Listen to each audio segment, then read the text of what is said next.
ফিমা আবলা, যৌবনকাল কিভাবে অতিবাহিত করেছো বলে যাও। এই গোটা জিন্দেগির মধ্যে ভেরি ভেরি ইম্পর্টেন্ট টাইম হলো যৌবনকাল।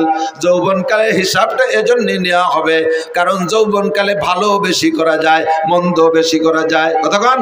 যৌবনকালে রাত 2টা 3টের সেই ফুটবল খেলার ম্যাচ সারা রাত দাঁড়িয়ে দাঁড়িয়ে যেমন দেখা যায়, ইচ্ছা করলে তেমনি যৌবনকালে শেষ রাত্রে উইটা ঠান্ডা পানি দিয়ে অজু গোসল যেটা প্রয়োজন আদায় করে রাতের বাকি অংশ দাঁড়ায় দাঁড়ায় তাহাজ্জুদ পড়া যায়।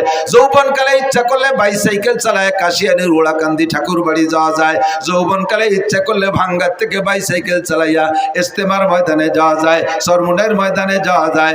যৌবনকালে ইচ্ছা করলে প্রত্যেক সপ্তাহে হিন্দুদের সাথে দূর সফরে যে একটা পূজা পাঠে অংশগ্রহণ করা যায়।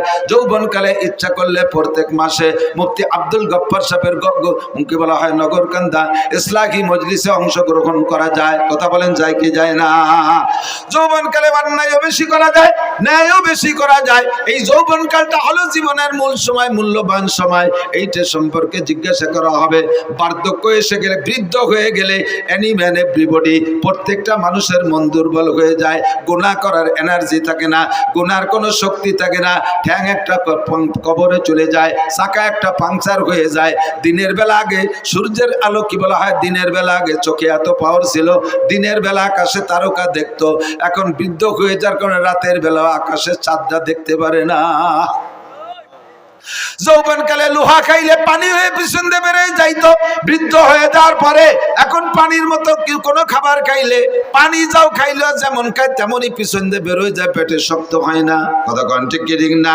এ হলো যৌবন আর বার্ধক্যের পার্থক্য। কাজেই তোমার যৌবনকালের হিসাবটা একটু দিয়ে যাও। যৌবনকালে যা একবার শোনা হয় তা ভোলে না, আর বৃদ্ধ হয়ে গেলে 50 বার শুনলেও মুখ মনে থাকে না।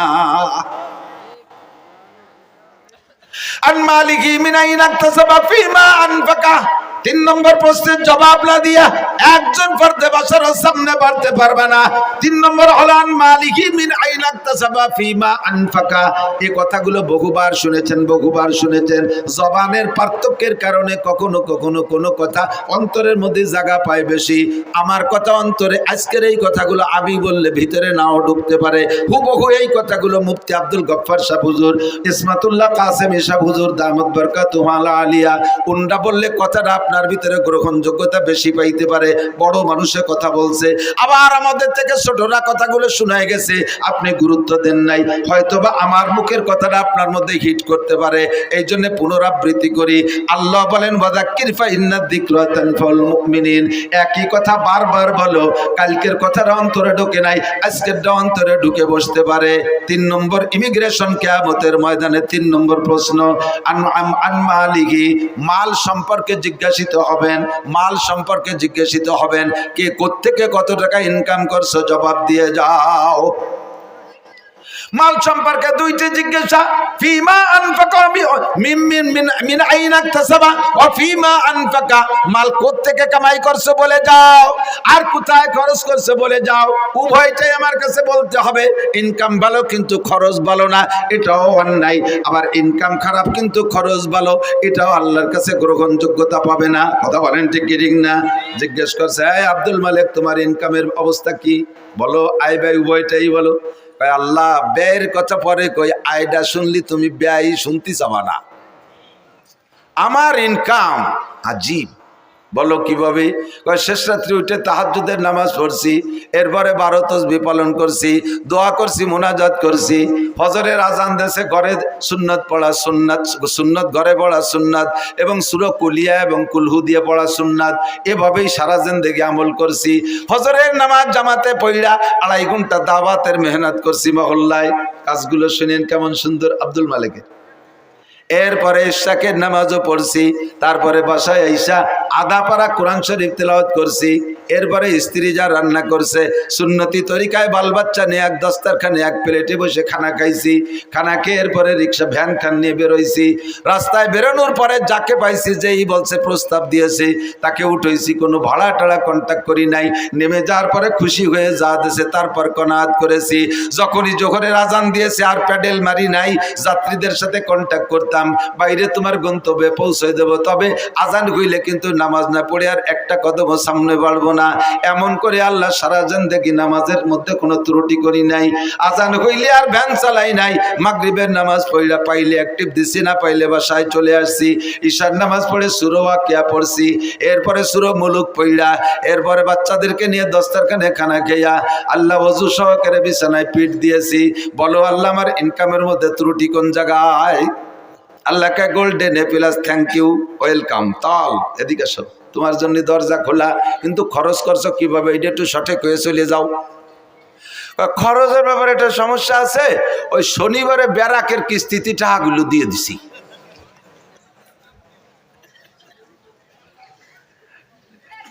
বাংলায় কয় একে পাদে আগা সারা। বাংলা বোঝেন? মাঝে মাঝে রাত তো বেশি হয়ে গেছে, একটু রস না দিলে অনেকের ঘুম এসে যায়। আমাকে ওই পাশে নড়াইল জেলার একটা থানা আছে নড়াগাতি, আর বলবো না পরিচয়, আবার এই নড়াগাতিরাই শুনবেন আবার ইউটিউবে।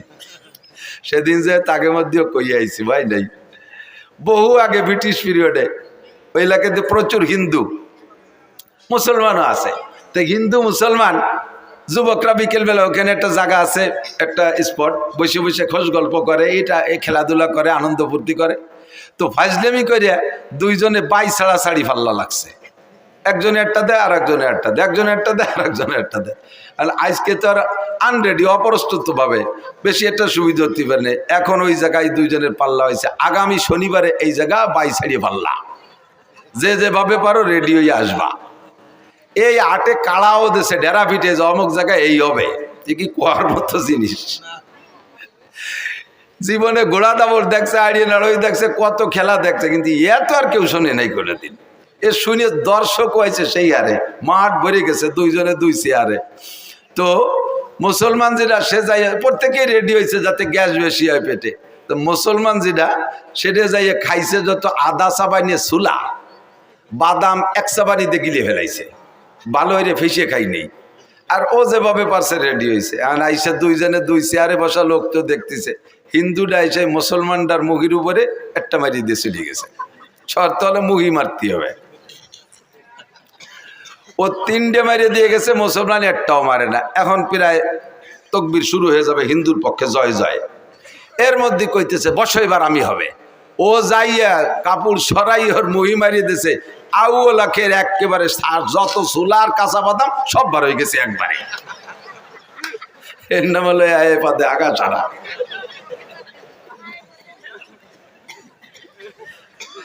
সারা জীবন বইয়া এত দরবেশে ইনকাম করছো, তাহাজ্জুদের টাকা কোনো তা ছাড়ো নাই, পায়ে গায়ের রক্ত পানি করে ইনকাম করছো। খরচ করছো কোন জায়গায় একটু কইয়ে যাও। কয় আল্লাহ গ্রামীণ ব্যাংকের কিস্তি দিছি, আশার কিস্তিতে সব। এই কথা কইস না, আশার কিস্তিতে দিছি, অমুক জায়গা সুদিয়ে দিন টাকাগুলো দিয়ে দিছি। আল্লাহ কয় নো টক বাটুস্কুট, কথা হবে না, পিঠে সালা বান্ধ, তেল মাখাও যাতে বাড়ি স্লিপ করে। তোমার আল্লাহ আমার ইনকাম সম্পর্কে তুমি ও জায়গা হাত দিও না। খরচটা কিভাবে আছে এটা একটু শুনে নাও। এই শুনলি তুমি আর কদিক জাতি চাবা না। কও তাই খরচই আগে কও। কয় আল্লাহ প্রত্যেক বছর জাকাত পাই টু পাই আদায় করছি। প্রতিবেশী কত মানুষের যে ঘর বাড়ি বানায় দিছি তার ঠিক নেই। কত মানুষের মেয়ের বিয়েতে সম্পূর্ণ খরচ আমি দিয়ে দিছি। এরপরে কুরবানি দিছি হাটের সবচেয়ে বড় গরু। জাকাত তো দিয়েছি, বছরে প্রত্যেকবার এক একটা উমরা করছি, হজ করছি 5 বার। শুনিও আমার ইনকাম খরচের বিষয়। এরপরে কত মানুষে যে আমার টাকা দিয়ে তবলিগি পাঠাইছে ঠিক নাই। আর মাদ্রাসার মসজিদও আমার করে দেয়া, উত্তর বাসের বিল্ডিংও আমার করে দেয়া। লাস্টের শেষবার যখন হজে গেছি, আল্লাহ যাইয়ে দেখি যে কাবা ঘরের গিলাপ দেবে, সে জায়গাও শুনিয়া ও জায়গা 10 লাখ টাকা দিয়ে আসছি। তুমি কও আমারে কিভাবে ঠেকাবা? আল্লাহ কয় তুমি কি চাকরি করতে? কয় এই চাকরি করতাম। বেতন কত ছিল? 25,000। তা 25,000 টাকা বেতনে তুই এত তাতে টাকা বালি কোন জায়গা? তাই ক এতটা করতে টাকা বালি কোথায়? কয় রাস্তায় দাঁড়াইতাম, ট্রাকের সাথে একটু মুসাফা টুসাফা করতাম, এইভাবে যে কোনো একটা সেল একটা ব্যবস্থা। তুমি ওদিকে হাত দিও না, দাও এই পাশ কত সুন্দর। আল্লাহ কয় পাছায় সালাবান, ধুলাই হবে শয়তান। তোর সুদিয়া টাকা, তোর ঘুষিয়া টাকা, তোর হারাম টাকা দিয়ে আমার কাবা ঘরে গিলাপ দিছিস। আমার দিন তোর মতো হারাম করের কাছে ঠিকানা। আমার দিন আমি চালাবো। ইউরিদুনা লিইউতফিউ নূরাল্লাহি বিআফওয়াহিহিম আল্লাহু মুতিম্মু নূরিহি ওয়ালাউ কারিহাল কাফিরুন। আল্লাহু আকবার। আমার ধর্মের বাতি নিবানোর জন্য কেউ চেষ্টা কম করে নাই। ইহুদ নাসারা হিন্দু বৌদ্ধ খ্রিস্টান সকলেই আমার ধর্মের বাতি নিবানোর চেষ্টা করেছে। চেরাগে রাখে জাতবার ফরুজাত কাছে কাস্তাব জানাদরে শেষ বসুজাত। ধর্মের বাতি নিবানোর বহুজনের চেষ্টা করেছে, আমার ধর্মের বাতি আমি জ্বালাইছি। আমার ধর্মের বাতি জ্বালানো বাতি তেল আমি দেই। ওই বাতিরে নিবাইতে আসলে তার দাড়ি মুখ মাথা সব পড়ে আগুনের সরকার হয়ে যায়। আমার ধর্মের বাতি কেউ নিবাইতে পারে নাই, পারবেও না। তোর ঘুষকা টাকা দিয়ে ধর্মের বাতি জ্বালাইতে বলছে কে? তোর সুদের টাকা দিয়ে আমার ধর্মের বাতি জ্বালাইতে বলছে কে? শয়তান, তোর ইনকামের টাকা আমি চাই নাই। মিন আইনাক তাসাবা ফিমা আনফাকা। ঢাকায় গেলে রিকশা চালাইতে চালাইতে কিছুদিন পর ঢাকার প্রাণ কেন্দ্রে 10 তলা দালান। টাকাটা কোত্থেকে পাইলে একটু আমার কাছে জবাব দিয়ে যাও। 4 নম্বর প্রশ্ন, মাদা আমিলা বিমা আলিমা। ও মুসলমান, এই 2 দিন ব্যাপী মাহফিলের থেকে উলামায়ে কেরামের কাছ থেকে কম কথা শোনো নাই।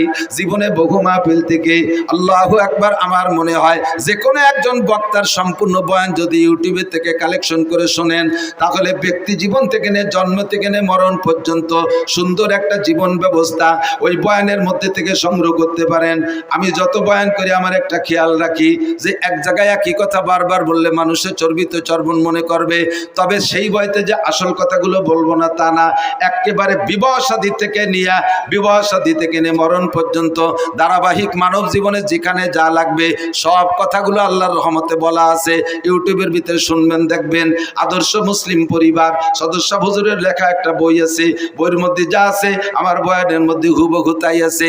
ব্যক্তি জীবন কিভাবে চলবেন, রাজনীতি কিভাবে করবেন, খেত খামার কিভাবে করবেন, জেনারেল পড়াশোনা কিভাবে করবেন, বিবাহ শাদী কিভাবে করবেন, দাম্পত্য জীবন কিভাবে কাটাইবেন, নামাজ কেমন করে পড়বেন, নামাজের মধ্যে কঠিন কঠিন টুকিটাকি মাসালা আছে, এগুলো নষ্ট হওয়ার কারণে কি সমস্যা, রোজা কিভাবে রাখবেন, হজের মাসালাগুলো সব বলা আছে। এই বয়ানগুলো আপনারা বয়ান মাঠ থেকে শুনেছেন।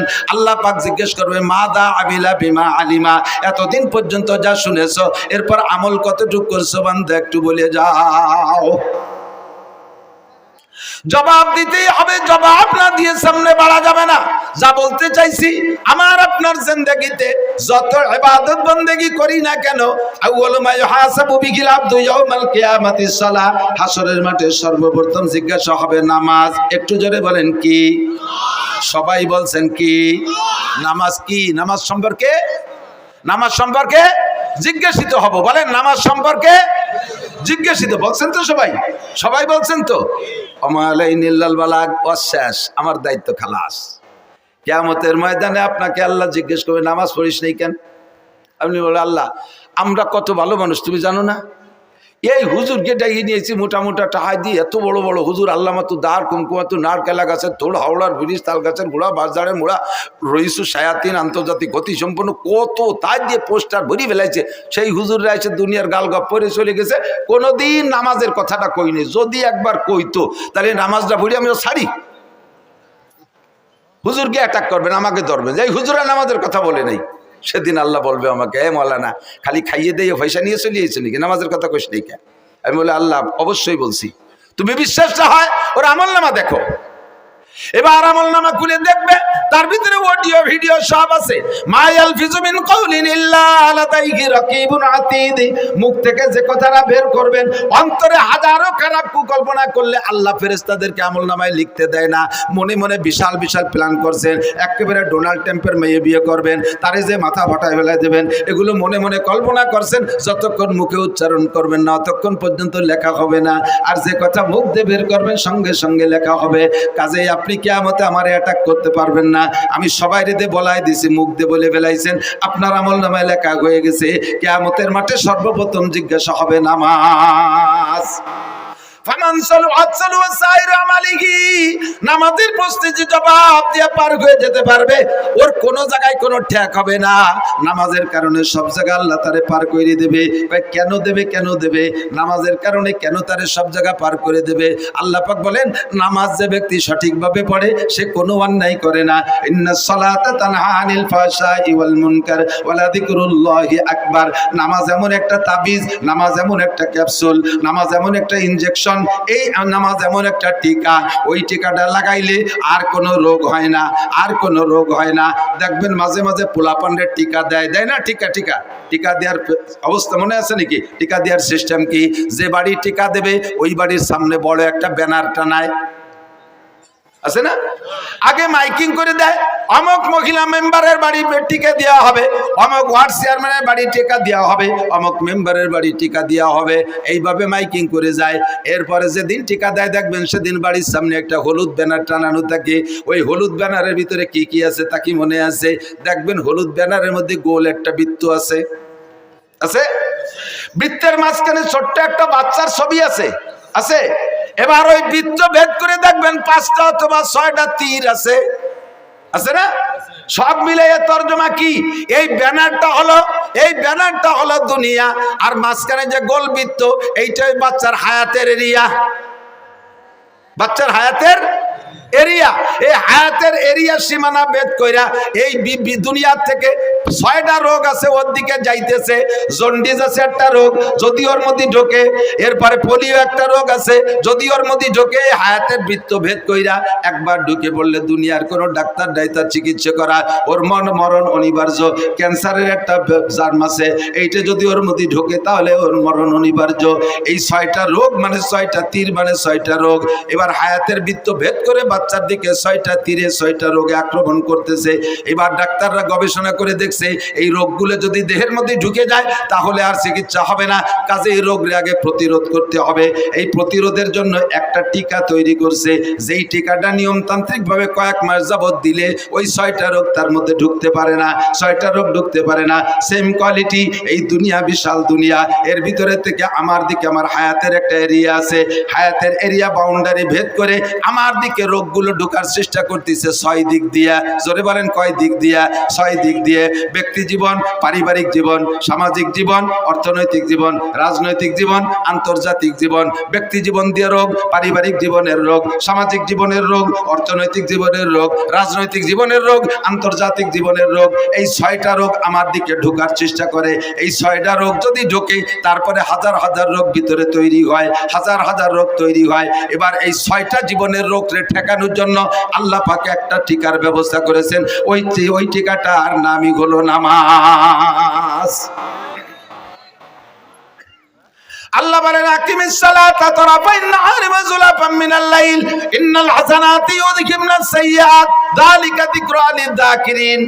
উতলু মা উহিয়া ইলাইকা মিনাল কিতাব ওয়া আকিমিস সালাহ ইন্নাস সালাতা তানহা আনিল ফাহশাই ওয়াল মুনকার ওয়া লাযিকরুল্লাহি আকবার। আল্লাহর কসম, আল্লাহর কসম, তার 99 নামের কসম, তার ইসমে জাতের কসম দিয়ে বলি, যদি কোনো ব্যক্তি সঠিকভাবে নামাজ পড়ে, অরিজিনালি কোনো ব্যক্তি যদি নিয়মতান্ত্রিকভাবে নামাজ পড়ে, ওই নামাজি ব্যক্তিকে নামাজে তারে ঘুষের থেকে ফিরাইতে বাধ্য হয়, সুদের থেকে ফিরায় তারে, জিনার থেকে ফিরায় তাকে, মদের থেকে ফিরায় তাকে, গাজার থেকে ফিরায় তাকে, বেপর্দা থেকে ফিরায়, আইলঠেলা থেকে ফিরায়, জালদলির থেকে ফিরায়, মিথ্যা সাক্ষী থেকে ফিরায়, মিথ্যা মামলা থেকে ফিরায়, মাপে কম দেওয়া থেকে ফিরায়, মাপে বেশি আনা থেকে ফিরায়, মালে ভেজাল দেওয়া থেকে ফিরায়, ফরমালিন মিশরি থেকে ফিরায়, দুধে পানির দিকে দেওয়া থেকে ফিরায়, আরে মুখের গুনাহ থেকে ফিরায়, অকথ্য ভাষায় গালাগালি করতে দেয় না, কুদৃষ্টির থেকে ফিরায়, কান্দে খারাপ জায়গা থেকে ফিরায়, হাতে খারাপ জায়গা থেকে ফিরায়, শরম রাগে অবৈধ জায়গা থেকে ফিরায়, পা দুটোকে হারাম জায়গা যাওয়ার থেকে ফিরায়।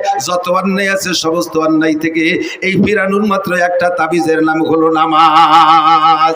এই নামাজ হলো ফরজ নামাজ। একটু জোরে বলেন কি নামাজ? এক ওয়াক্ত ফজরের 2 রাকাত ফরজ নামাজের দাম, ফজরের 2 রাকাত ফরজ নামাজের দাম কত? সারা জীবন 60 বছর নফল নামাজ আর নফল রোজা না। যদি কেউ আল্লাহ 60 লক্ষ বছর হায়াত দেয়, 60 লক্ষ বছর নফল নামাজ আর নফল রোজা রাখলে সেই নাকি ফজরের 2 রাকাত নামাজের দাম তার চাইতে বেশি। এবার আমি ওখান থেকে মাসালা বের করছি, এদিক তাকান। একটা মাসালার দাম 60 বছর নফল নামাজ ও রোজার চাইতে বেশি। কেন? কারণ নফল তো সারা জীবনের নফলের দাম ফরজের সমান হবে না। আবার বহু মুসলমান আছে যাদের একটা মাসালা না জানা থাকার কারণে, ছোট্ট পিন সাইজের একটা মাসালা না জানা থাকার কারণে জিন্দেগির বহুত ফরজ নামাজ নষ্ট হয়ে গেছে। আমার দিক জিন্দেগির বহুত ফরজ নামাজ নষ্ট হয়ে গেছে। ভেরি ভেরি ইম্পর্টেন্ট একটা মাসালা আপনাদের জন্য আমি সংগ্রহ করছি। এই মাসালাটার দাম আপনি নিজেই জবাব দেবেন। ওই মাসালাটা না হওয়ার কারণে, সঠিক না জানা থাকার কারণে ফরজ নামাজ নষ্ট হয়েছে। আর 2 রাকাত ফরজ নামাজের দাম 60 লক্ষ বছর নফল নামাজের চাইতে বেশি। কথা বলুন ঠিক কি ঠিক না? এবার সেই মাসালাটা কি মাসালা? আপনি ইমামের পিছনে নামাজ পড়েন। আমি তো একটা দাড়ি যখন গজাইছে, নিতান্ত গরিব বাপের ছেলে ছিলাম আমি। এখনো পর্যন্ত আমার আব্বার রেখে যাওয়া যা আছে তার থেকে 1 ইঞ্চি জমিও আমি ভাগে পাইনি। আব্বার ইনকাম থেকে আমি একখান ভাঙ্গা টিন, একখান ফুটো থালও ভাগে পাইনি। ছোট্ট একটা সংসারের আমরা সন্তান ছিলাম। আমার আব্বা গরিব মানুষ, কৃষক ছিলেন। যা কামাই করছেন কোনো মতে আমাদের খাওয়াই বাঁচাইছে। সোনের একটা ঘর ছিল আমাদের, 2-5 শতাংশ জমির উপরে বাড়ি। ছোট 2 ভাইরে বাড়ি ঘরটর যা ছিল সব দিয়ে টিয়ে আলাদা বাড়ি করছি, জায়গা কিনে। আমরা বড় 2 ভাই, বাপের কিছু পাইনি। বাপের 1 বস্তা দোয়া পাইছি। ছাত্র বয়সে আব্বা টাকা দিতে পারতেন না, এসে গেলে একটু বলা লাগে। বহুত ছাত্ররা আছে তারা অভাবের কারণে পড়া বাদ দিয়ে চলে যায়। আমি এটা আদৌ বিশ্বাস করি না। আমার আব্বা আমাকে 11-12 বছর মাদ্রাসায় পড়ছি, যা 2-1 পয়সা দিতে পারতেন কষ্ট করে, সম্পূর্ণ 12 বছরের টাকা একত্রিত করলে 100 টাকা হবে না। বিশ্বাস করতে পারবেন না। তাহলে কিভাবে পড়ছি, কিভাবে যে পড়ছি এটা আমিও জানি না। যখন একটা দাড়ি গজাইছে তখন আমি সাবালেগ হয়েছি, এইটা বুঝাইয়া এই দাড়িটা দেখাইয়া মসজিদের ইমামতি নিছি। সেই থেকে ইমামতি করতে করতে দাওরা হাদিস পর্যন্ত পাশ করছি, আলহামদুলিল্লাহ। তবে আমার ইমামতির কারণে কোনোদিন আমার পড়ার উপরে কোনো প্রভাব পড়ে নাই। মাদ্রাসা থেকে 4 কিলোমিটার দূরে লজিং থাকছি, বড় একটা মধুমতি নদী পার হয়ে ওপার। জিন্দেগিতে 1 ঘন্টার 1 মিনিটও আমি পিছিয়ে পড়ি নাই। ঝড় বৃষ্টি তুফান যাই হোক আমার কোনো ক্লাস মাইন নেই, এবং জীবনেও কোনোদিন ক্লাসে সেকেন্ড হইনি। তাহলে মনে হচ্ছেন থার্ড হইছি। গহরডাঙ্গা বোর্ডে টাইটেলের বছর আমি ফার্স্ট স্ট্যান্ড করেছি। অনেকে এগুলো ক্রেডিট বললে কিছু মনে করতে পারেন, একটা জিনিস বোঝানোর জন্য বলছি। জাস্ট এই কথাটাই বোঝানোর জন্য যে অভাবের কারণে লেখাপড়া ঠেকে থাকে না। তো সেই থেকে ইমামতি করতে করতে অভিজ্ঞতা আছে যে মুসল্লি ভালো ডকশক দেখলি বাড়ি পাকা মুসল্লি তা না। এত বড় পাগড়ি 3 খেতায় দিয়ে বাঁধছে, 43 বন্ধের যুব্য একটা গায়ে। ওর বাবা গাড়ির উপরে যায় নামাজ, বগলে দস্তার কান, হাতে কুড়া লাঠি, 500 দানা তসবি, চশমা পাই দিয়ে কি না চশমা সয়ে দিয়ে একই ডাটে সাটে ঠেকে যে খুব বহুত বড় আলেম। বোমা মারলেও ভিতরে তো একটা বা বেরোয় না, জাল খেয়াও দিলে টালিব বেরোয় না। মশলা তো দূরে থাক। আমাকে ওই পাশে জেলা নড়াইল আছে না, আর আমাদের গোপালগঞ্জের শেষ থানা কাশিয়ানির শেষ মাথায় একটা গ্রাম আছে নড়াইল গ্রাম আছে, ব্যাসপুর নড়াইল কয়। তো এই ব্যাসপুর নড়াইল, ওই গোপাল নড়াইল জেলা নড়াইল থেকে একটা তবলিগ জামাত আইছে। এই তবলিগ জামাত আইসা এক মসজিদে 3 দিন 3-4 বুড়োরে টার্গেট করছে। যুবকদের যা পড়াইছে পারছে, বুড়োকে তো বেরেন কম। 4 বুড়োরে ধরছে। কাকা মশলা মশাইল কি দেখি জানেন? কিচ্ছু না, নামাজ পড়তে পড়তে কপালে দাগ হয়ে গেছে। আলহামদুলিল্লাহ তো জানেই না, আরো কতটা জানে না, তা শুনলে আশ্চর্য হবেন। এই 4 বুড়ো কলেমায় তো এবাও জানে না। লাস্টে যে ধরা পড়ছে কলেমায় তো এবার, যখন ইন্টারভিউ নিয়েছে দেয় যে বুড়োরা কলেমাই পড়তে পারে না। আমি সব বলে কাজটা করছেন কি? আজ বাদে কাল যাবেন মরিয়ে, কাল নাও আসতে পারে, আজও মরতে পারেন। বয়স 75-80 হয়ে গেছে আর আজও কলেমাটা পড়তে পারেন নাই। মান কানা আখিরু কালামিহি লা ইলাহা ইল্লাল্লাহ ফাদাখালাল জান্নাহ। যার জীবনের শেষ কলেমা লা ইলাহা ইল্লাল্লাহ, ওইটা বিনা হিসাবে জান্নাতে চলিয়া যাইবে। সেই কলেমাটাই পড়া শিখলেন না। আপনি নামাজের কি গোড়ার ডিম পড়ছেন, এতদিন ইবাদত বন্দেগী কি কসু করছেন, কলেমাই যদি না জানেন। এই 3 বুড়ো 4 বুড়োরে নিয়ে 4 দিন পর্যন্ত আমির সাহেব কলেমার মস্ক করাইছে। এই যে দেখ 500 না পাঠিয়েছে, যত খুদকুড়ো কাটা সামনে বসে জীবন বই ওয়াজ করবো কি কসু। শিক্ষিত জ্ঞানী গুণী ভালো মানুষ যদি সামনে বসে, তাদের দিক নজর পড়ে ওয়াজের কোয়ালিটি সেই রকম হয়।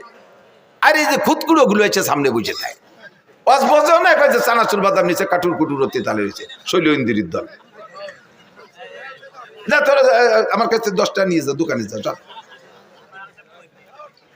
আমার দিকে বৈশা 3 দিন পর্যন্ত মসজিদে মস্ক করাইছে কলেমা। শেষের দিন মাহফিল আমার ওই এলাকায়, আমার কাছে এসে রিপোর্ট দিচ্ছে, হুজুর সব মাহফিলে আপনি তবলিগের তশকিল করেন, তবলিগের কথা বলেন, আপনার এলাকায় এটা তবলিগ করেন না। কি সমস্যা কি? এই ঘটনা 4 বুড়ো যে কোনো সময় মরতে পারে, 75 থেকে 80-র মধ্যে বয়স, আজও কলেমাটা ভর্তি পারে না। এই 3 দিন পড়াইছি, তাও ঈশার সময় ইন্টারভিউ নিছি, হয় না। কি কয়? লা ইলাহা মুহাম্মাদুর রাসূলুল্লাহ, লা ইলাহা মুহাম্মাদুর রাসূলুল্লাহ। রাগ হয়ে ধমক দিয়ে, আমি যে কোনো সময় মরতে পারে, আজও কলেমা ঠিক করে ভর্তি পারে, লা ইলাহা মুহাম্মাদুর রাসূলুল্লাহ। মাঝে ঠিক করলে কোথায়? বুড়োরা আমার রাগ করে কয়, সব জায়গার কলেমা একরকম না মিয়া, তুই কলি হয়ে যাবে, সব জায়গার কলেমা একরকম। তোমাকে লড়াইলে কলেমা লা ইলাহার পরে ইল্লাল্লাহ আছে, ইবার আসলে থাকে না, এরকম নাকি? বহুজন আছেন এখনো পর্যন্ত 4টে কলেমা শুদ্ধ করে বলতে পারে না, আছে না নাই কথা কয়?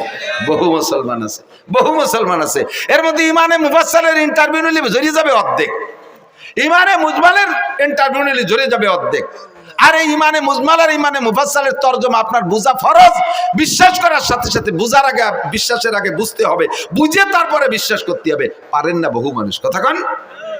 নামাজে দাঁড়াইছেন, ইমামের পিছনে জামাতে নামাজ পড়বেন, ইমাম সাহেব আল্লাহু আকবার বলে, যে কথা বলছি ইমামতির অভিজ্ঞতার আলোকে, যে বহু মুসল্লিকে জীবনে এ রিপোর্ট পাইছি, ইমামের পিছনে নামাজ 10 বছর নামাজ পড়ছে, এরপরে এসে কয়, হুজুর ইমাম সাহেব যে প্রথমবার আল্লাহু আকবার কয়, ও আল্লাহু আকবারকে আমাকে করতে হবে নাকি?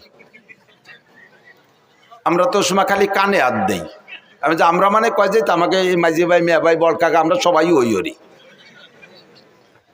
মুখ বন্ধ।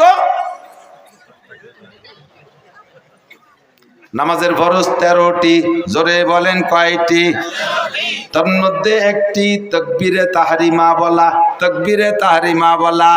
আপনি যদি একা নামাজ পড়েন সুন্নাত, তা প্রথম তাকবীর বলা ফরজ, নফল পড়লে প্রথম তাকবীর বলা ফরজ, ওয়াজিব পড়লে প্রথম তাকবীর বলা ফরজ। ইমামের পিছনে যদি পড়েন প্রথম তাকবীর মুখে বলা ফরজ। প্রথম তাকবীর শুধু ইমাম বলবে আর আপনি মুখ বন্ধ করে কানে হাত দেবেন, এতে হবে না।